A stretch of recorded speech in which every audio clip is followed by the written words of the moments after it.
مکان اپنی جنت. آپ نے یہ جملہ بہت بار سنا ہوگا، پڑھا ہوگا. دیکھیے اگر مجھے اور آپ کو کوئی کہے کہ آپ کو بحریہ ٹاؤن میں مکان بنا دیں تو شاید ہم نہ کریں. کوئی ڈیفینس میں ہمیں فری مکان کی آفر کروائے تو ہم کبھی بھی اس کو چھوڑیں گے نہیں.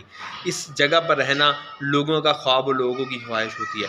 آئیے میں آپ کو ایسی جگہ پر مکان کی خوشخبری سنانے لگا ہوں کہ یہ جگہ دنیا میں جو بھی خوبصورت سے خوبصورت ترین سوسائٹی ہے اس سے بھی خوبصورت جگہ ہے.